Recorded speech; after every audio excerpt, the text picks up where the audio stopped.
दोस्तों, गुलामी की जंजीरों को तोड़ने के लिए और देश और मातृभूमि को आज़ादी दिलवाने के लिए कई सारे क्रांतिकारियों ने अपना सब कुछ कुर्बान कर दिया। दोस्तों, उन्हीं क्रांतिकारियों में से एक बच्चा जिसकी उम्र 15 साल की थी, दोस्तों 15 साल की उम्र में अपने देश के लिए और मातृभूमि की आज़ादी के लिए अंग्रेजों के खिलाफ उसने जंग छेड़ दी। और दोस्तों 18 साल की उम्र में, भगत सिंह से भी कम की उम्र में, ये लड़का देश के लिए फांसी के फंदे पे चढ़ गया। दोस्तों, हम बात कर रहे हैं महान क्रांतिकारी खुदीराम बोस की। दोस्तों, इनका जन्म भारत के वेस्ट बंगाल में 3 दिसंबर 1889 में हुआ था। और दोस्तों सिर्फ 18 साल की उम्र में खुदीराम बोस, जिन्होंने 1908 में 18 साल की उम्र में देश के लिए फांसी के तख्त पे चढ़ गए। दोस्तों चलिए जानते हैं खुदीराम बोस की पूरी कहानी। दोस्तों 15 साल की उम्र में लोग लव के चक्कर में पड़े रहते हैं। दोस्तों इस उम्र में खेल कूद में पड़े रहते हैं, बड़े बड़े सपने देखते हैं। वहीं दोस्तों ये लड़का सिर्फ 15 साल की उम्र में अपने देश के लिए सब कुछ कुर्बान कर देता है और सिर्फ 15 साल की उम्र में अंग्रेजों के खिलाफ अपनी जंग शुरू कर देता है।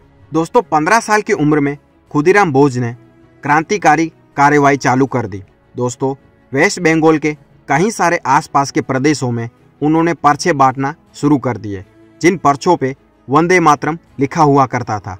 दोस्तों वंदे मातरम के नारे लगा के सभी भारतीयों को इकट्ठा करके अंग्रेजों के खिलाफ क्रांतिकारी की जंग शुरू की। दोस्तों इस बीच अंग्रेज सरकार को पता चलता है कि कोई है जो वंदे मातरम के नारे लगा के सभी भारतीयों को इकट्ठा करके हमारे खिलाफ जंग शुरू करना चाहता है। दोस्तों अंग्रेजों को पता चलता है और वो खुदीराम बोस को पकड़ लेते हैं और उनको जेल में डाल देते हैं। दोस्तों खुदीराम बोस को जब जेल में डाला गया तब खुदीराम बोस ने एक अंग्रेज सिपाही पे 2-3 मुक्के मारे और उनको लहूलुहान कर दिया।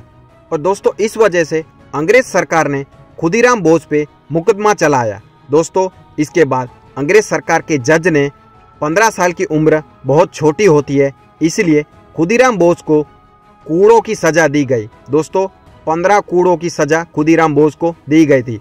दोस्तों आज के ज़माने में हमें कोई थप्पड़ मार देता है तो भी हमें कितना दर्द होता है, और उस समय 15 साल की उम्र में 15 कूड़े खाना बहुत बड़ी बात है दोस्तों। और 15 कूड़ा खाते खाते उनका दर्द कब गुस्से में बदल गया पता ही नहीं चला। दोस्तों वो अपने आप से कहने लगे कि जिस जज ने इनको ये सज़ा सुनाई है उस जज को मैं छोड़ूंगा नहीं। और दोस्तों जेल से बाहर निकलते ही खुदीराम बोस और उनके दोस्त प्रफुल्ल चाकी ने यह ठान लिया कि उनको ये जिसने सज़ा दी है उन जज को वो जिंदा छोड़ेंगे नहीं, यानी कि उनको मार देंगे। और दोस्तों खुदीराम बोस और प्रफुल्ल चाकी ने प्लानिंग करके एक बॉम्ब बनाया और उस बॉम्ब को एक पार्सल में डाल दिया और उस पार्सल को जज के घर भिजवाया ताकि वो पार्सल खोले और जज की उधर ही मौत हो जाए। मगर दोस्तों इनकी ये प्लानिंग बिल्कुल फेल हो गई। दोस्तों पार्सल खुला, बॉम्ब भी फटा, मगर दोस्तों पार्सल को खोलने वाला जज नहीं बल्कि और एक अंग्रेज अधिकारी था, और उसने पार्सल खोला और बम फटा और उसकी उधर ही मौत हो गई। और इस हमले से जज डर गया और बंगाल से बिहार निकल गया। मगर दोस्तों खुदीराम बोस और प्रफुल्ल चाकी भी चुप कहाँ रहने वाले थे। जज का पीछा करते वो भी बंगाल से बिहार पहुंच गए। बिहार पहुंचते ही खुदीराम बोस और प्रफुल्ल चाकी ने लगातार 4 से 5 दिन तक जज पे नज़र रखी और वो सही मौके का इंतजार कर रहे थे ताकि सही मौका मिले और वो जज को बम से उड़ा दें। मगर दोस्तों साथ ही साथ जज को भी पता चल जाता है कि उस पर दोबारा भी हमला हो सकता है, इसलिए जज ने अपनी सिक्योरिटी बहुत ही टाइट कर दी थी। और खुदीराम बोस और प्रफुल्ल चाकी ने एक बार फिर से प्लानिंग बना रखी थी कि इस रास्ते से जब जज की बगी निकलेगी तब बगी समेत हम उसको बम से उड़ा देंगे।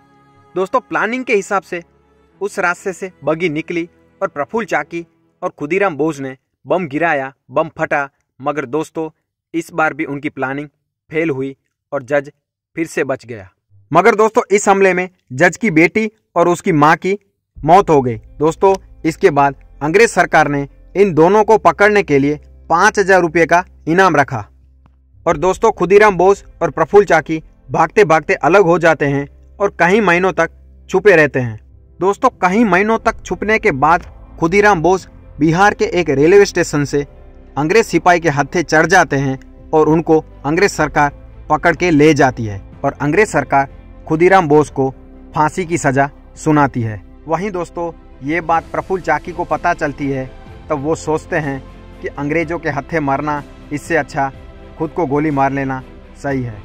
दोस्तों इसी तरह से प्रफुल्ल चाकी और खुदीराम बोस ने देश के लिए खुद को कुर्बान कर दिया और हमको गुलामी की जंजीरों में से आज़ाद किया।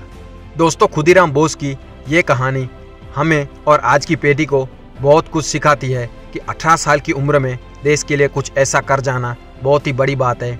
दोस्तों खुदीराम बोस और प्रफुल्ल चाकी इन दो क्रांतिकारियों के लिए एक लाइक तो जरूर बनता है। दोस्तों वीडियो अच्छा लगा हो तो वीडियो को लाइक और हमारे चैनल को सब्सक्राइब जरूर करें। आपको महत्वपूर्ण जानकारी मिलती रहेगी। तब तक के लिए जय हिंद।